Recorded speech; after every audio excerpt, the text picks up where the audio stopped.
है। एक बहुत बड़ा तबका है जो बीजेपी के साथ नहीं है, अगर उनको वो अपनी तरफ कर रहे हैं ये कहकर कि आप हिंदू मुस्लिम करते हैं, भारत को वो जोड़ रहे हैं, तो क्या गलत है?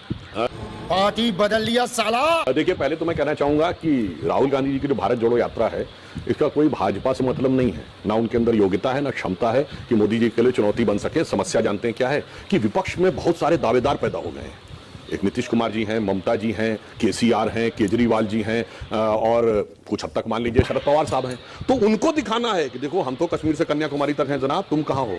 तो ये विपक्षी दलों की आपसी प्रतिस्पर्धा है, कैवियत है, हैसियत बनाने की। इसका सरकार बनाने से उनका कोई दूर दूर तक मतलब नहीं है, क्योंकि उन्हें पता है कि वह उनकी क्षमता से बाहर है। अब हिंदू अरे कहना क्या चाहते हो? सबसे पहले इनका आडंबर का पर्दाफाश करना जरूरी है, और यहाँ पर बैठा हुआ हर बच्चा ट्विटर पर है, हर बच्चा व्हाट्सएप पर है, हर बच्चा फेसबुक पर है। उठाइए भारतीय जनता पार्टी का ट्विटर हैंडल और उनका ऑफिशियल फेसबुक पेज। ये कहते हैं हमें जी फर्क पड़ता ही नहीं है भारत जोड़ो से, तो क्यों आपके लोग वहां पर राहुल गांधी जी की टी शर्ट का जिक्र कर रहे हैं, जरा मुझे बताइए। क्यों वहां पर कंटेनर का जिक्र हो रहा है, आपको फर्क नहीं पड़ता है? मुद्दा बेरोजगारी, महंगाई और भारत का जो विभाजन हो रहा है वो है। आप टी शर्ट और कंटेनर में अटके हुए हैं, आपको पूरी भारत जोड़ो यात्रा में वो मुद्दा मिला है। गजब बेइज्जती है।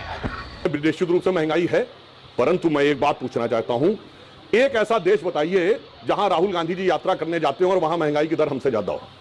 बताइए, इटली की, महंगाई कहां है, ब्रिटेन की, यूएसए की, महंगाई कहां है सर? ये तो जनता का योगदान है, जनता का योगदान है, महंगाई नहीं है सर। अंजना जी, आपके चैनल पे कार्यक्रम आता दुनिया आज तक, आपने देखा कि नहीं? अगर सुबह 7:45 पे देख पाए, 10:45 पे देखिएगा। अरे दुनिया में क्या प्रचंड महंगाई है जिसको दिखा रहे हैं। इसीलिए मैंने कहा या तो विदेश जाना छोड़ दीजिए या एक देश का नाम उनकी आय भी बता दीजिएगा। दुनिया आज तक में हम उनकी आय भी बताते हैं, उनकी आय वर्सेस इंडिया की आय, आम व्यक्ति की आय बताइए, इनकम बताइए। अब तो हम ब्रिटेन के बराबर है, ब्रिटेन में ज्यादा है हमसे। अंजना जी एक मिनट। और थाईलैंड हमसे छोटी इकनॉमी है, थाईलैंड में हमसे ज्यादा है, बड़ी में अमेरिका में हमसे ज्यादा है, इटली में हमसे ज्यादा है, बड़ा हो या छोटा सा। छोटा सा झूठ बोलो, बार बार झूठ बोलो।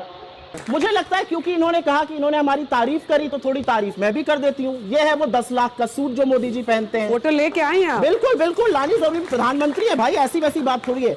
ये है वो मेबैक का चश्मा जो मोदी जी पहनते हैं, 12 करोड़ की कार में घूमते हैं, वो छोड़ दीजिए। अमित शाह जी भी कोई कम नहीं है, 80,000 का मफलर है बर्बरी का, और गुच्ची का नाम तो सबने सुना होगा, 70,000 का मफलर पहना है। तो थोड़ी तारीफ मैं भी कर देती हूँ, लेकिन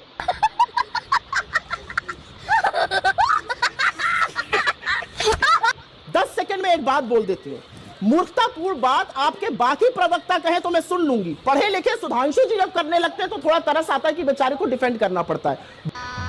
गजब बेइज्जती है। बड़ी इकोनॉमी, छोटी इकोनॉमी, प्रभु पर कैपिटा इनकम पर डिसाइड होती है इनकम। हिंदुस्तान के लोगों की औसत आय, चाहे यूके हो गया चाहे यूएस हो गया, उसकी 1/4 भी नहीं है। तो महंगाई से क्यों लोगों का गला रेत रहे, यही लोग पूछ रहे हैं। ठीक है, ये बड़ी अच्छी बात कही आप। मेरा नाम मुस्कान है। मेरा सवाल ये है कि 2014 से ही लोगों ने भारत जोड़ो फॉलो करना शुरू कर दिया था, लेकिन अब कांग्रेस कह रही है कि वो नया ये लेकर आ रही है। लेकिन जब कांग्रेस सुनने में आया कि कांग्रेस नई आई है, कांग्रेस नई कैसे है? पहले वो आलू से सोना बनाती थी, अब वो आटे को लीटर में तोल रही है। मैं बस इतना पूछना चाहती हूँ कि कैसे हम भरोसा कर ले उन। ठीक है, एक कौन है ये लोग, कहां से आते हैं? सबसे पहले तो बच्चों, व्हाट्सएप और फेसबुक की यूनिवर्सिटी के आगे वो यूनिवर्सिटीज हैं जहां आप पढ़ रहे हैं, थोड़ी सी इज्जत उनकी भी करिए।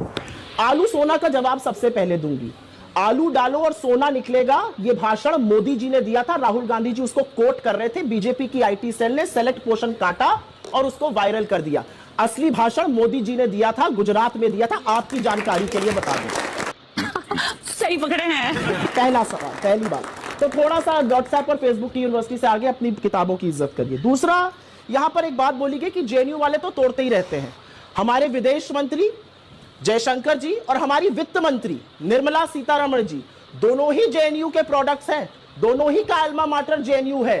तो जो व्हाट्सएप पे आपको तोड़ने की बात बताई जाती है, उसके भी आगे थोड़ा देखिए। जेएनयू ने बड़े बड़े स्कॉलर्स पैदा किए हैं जिन्होंने इस देश का नाम बड़ा किया है, ऊंचा किया है। मेरा अपना मानना है कि ये दोनों लोग भी वहां के अच्छे स्कॉलर्स हैं, आज सार्वजनिक जीवन में है। जेएनयू का रुको जरा, सबर करो। एक मिनट मुझे बोलना पड़ेगा। एक सेकंड मैम, गजब का जादू। क्यों? महंगाई के मुद्दे पर भी आप ताली बटोर लेते हैं। ये हुनर है, यकीन मानिए। ये हुनर नहीं है। जो एक्स्ट्रा पैसे जनता दे रही है, ये इनका योगदान है, महंगाई नहीं है देश। ये बड़ी अच्छी बात कही आप। जी नहीं, मैं योगदान है का महंगाई? हुनर नहीं, मैं दूसरी है बात कि कहता नहीं हूं। है? ये नहीं है कि नहीं है? मैंने सुनिए, मैं एक बात कह रहा हूं, है कि नहीं है प्रभु? ये परिस्थिति की हकीकत को समझने की क्षमता और नियत का अंतर है, जिसकी वजह से कोई सेंस है इस बात की? इसकी नियत खराब है। हमारे नेता की नियत और इनकी नेता की नियत में जो अंतर है, महंगाई जनता किसके उसको कारण है? समझती है। इसीलिए इनके नेता से भले ही वो कहते हैं और दो, हमारा नेता तो अगर ये कहता है कि सब्सिडी छोड़ दो तो लोग छोड़ देते हैं। ये अंतर है दोनों के। सर महंगाई का नाम बदल दीजिए, योगदान कर दीजिए। ये अच्छा, जनता बहुत का अच्छी बात योगदान कही। है। सुनिए, बहुत अच्छी बात आपने कही। योगदान रेट, अब ये सुनिए, फिर हम लोग बताएंगे योगदान रेट में अरे आपने इजाफा बड़ी अच्छी हुआ। बात कही, ये बताइए। योगदान रेट गिर गया।